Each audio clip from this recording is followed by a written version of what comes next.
Assalamualaikum warahmatullahi wabarakatuh. Perkenalkan, nama saya Sylvia Melati Sukma, NIM 2018012072 dari kelas B. Di video saya kali ini, saya akan menjelaskan tentang temperatur dan pengendalian temperatur.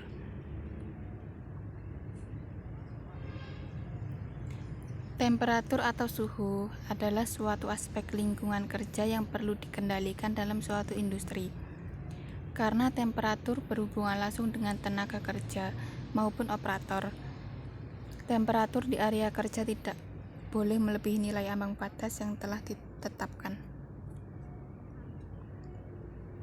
Tubuh manusia akan berusaha mempertahankan keadaan normal dengan suatu sistem tubuh yang sempurna, sehingga dapat menyesuaikan diri dengan perubahan-perubahan yang terjadi di luar tubuh tersebut.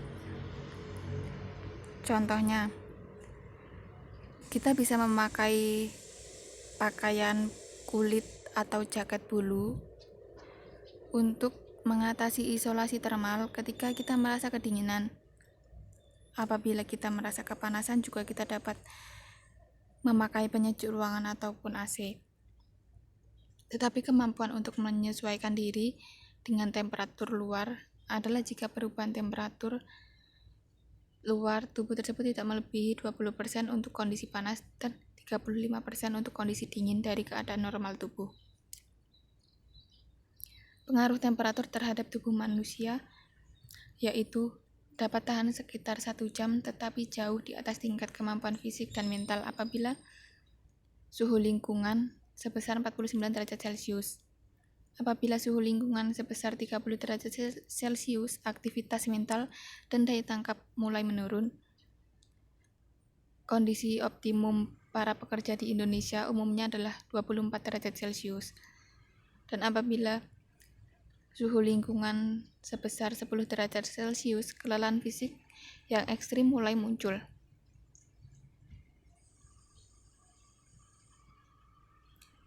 Faktor yang dapat mempengaruhi suhu tubuh terdiri dari kecepatan mental metabolisme basal, rangsangan saraf simpatis, hormon pertumbuhan, hormon tiroid, hormon kelamin, gangguan organ, dan maupun lingkungan. Saya akan menjelaskan sedikit tentang pengendalian temperatur.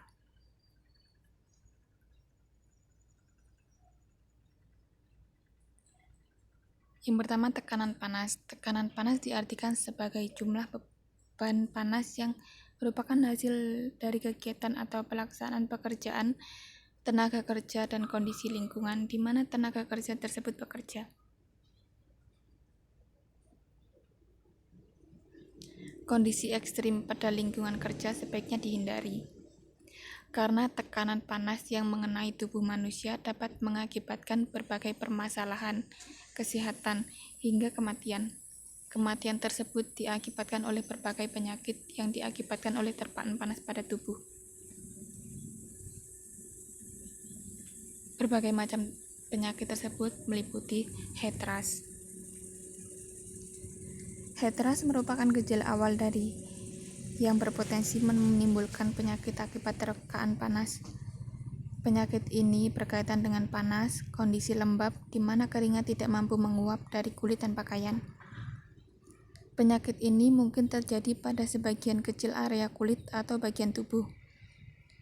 Meskipun telah diobati pada area yang sakit, produksi keringat tidak akan kembali normal untuk 4-6 minggu. Yang kedua, heat syncope merupakan gangguan induksi panas yang lebih serius.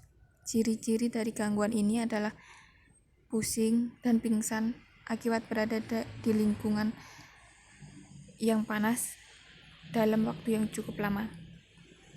Yang ketiga adalah heat cramp, merupakan penyakit yang menimbulkan gejala seperti nyeri dan kejang pada tangan dan abdomen banyak mengeluarkan keringat.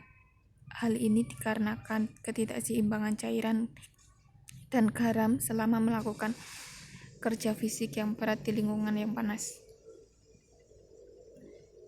Yang keempat adalah heat exhaustion, merupakan penyakit yang diakibatkan oleh berkurangnya cairan tubuh atau volume darah. Kondisi ini terjadi jika Jumlah air yang dikeluarkan seperti keringat melebihi dari air yang diminum selama terkena panas. Biasanya suhu tubuh berada di antara 37 derajat Celcius dan 40 derajat Celcius. Gejalanya adalah keringat sangat banyak, kulit pucat, lemah, pusing, mual, pernafasan pendek dan cepat, serta pingsan. Yang kelima adalah heat stroke, merupakan penyakit gangguan panas yang mengancam nyawa yang terkait dengan pekerjaan pada kondisi sangat panas dan lembab. Penyakit ini dapat menyebabkan koma dan kematian. Gejalanya adalah detak jantung cepat, suhu tubuh tinggi 40-40 derajat Celcius atau lebih, kulit kering dan tampak kebiruan atau kemerahan, tidak ada keringat di tubuh, menggigil, mual, pusing, kebingungan mental, dan pingsan. Yang terakhir adalah multi-organ dysfunction syndrome, merupakan rangkaian gangguan yang terjadi pada lebih dari satu anggota tubuh akibat heat stroke, trauma, dan lain sebagainya. Pertukaran panas dengan lingkungan ada 4 cara. Yang pertama konduksi, kedua konveksi, ketiga menguap, dan terakhir radiasi. Konduksi adalah perpindahan panas atau kalor dengan menggunakan zat perantara atau zat medium tanpa disertai perpindahan zat perantara tersebut.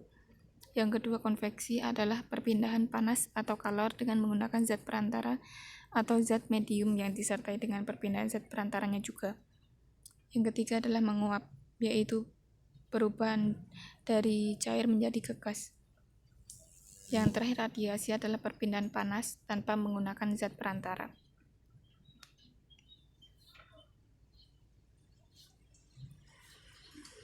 Untuk melakukan pengukuran iklim kerja panas adalah dengan menilai indeks suhu basah dan bola yang terdiri dari parameter suhu udara kering, suhu udara basah, dan suhu panas radiasi. Untuk pekerjaan yang dapat dilakukan di bawah paparan sinar matahari dapat menggunakan rumus ISSB sama dengan 0,7 dikali suhu basah ditambah 0,2 dikali suhu radiasi ditambah 0,1 dikali suhu kering. Sedangkan pekerjaan yang dapat dilakukan di dalam ruangan, maka rumus yang digunakan adalah ISSB sama dengan 0,7 dikali suhu basah ditambah 0,3 dikali suhu radiasi.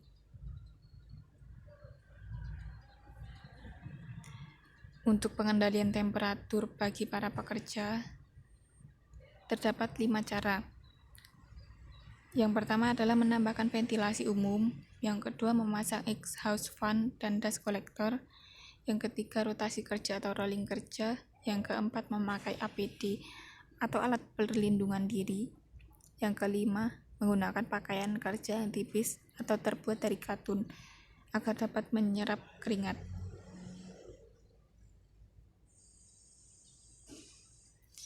Pengendalian temperatur untuk perusahaan dalam melindungi pekerja dari bahaya tekanan panas, langkahnya adalah membuat jadwal shift bagi pekerja, menyediakan air untuk pekerja, menyediakan waktu untuk beristirahat, serta memantau pekerjaan yang berisiko tekanan panas. Yang kedua adalah kelembapan. Kelembapan adalah ukuran banyaknya kadar air yang terkandung dalam udara.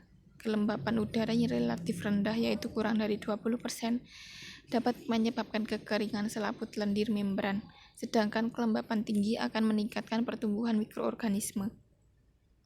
Semakin tinggi dan lembab lingkungan kerja, maka akan semakin banyak juga oksigen yang diperlukan untuk metabolisme dan juga semakin cepat peredaran darah dalam tubuh kita, sehingga denyut jantung akan semakin cepat.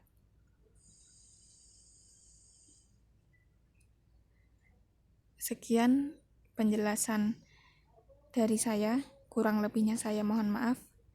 Wassalamualaikum warahmatullahi wabarakatuh.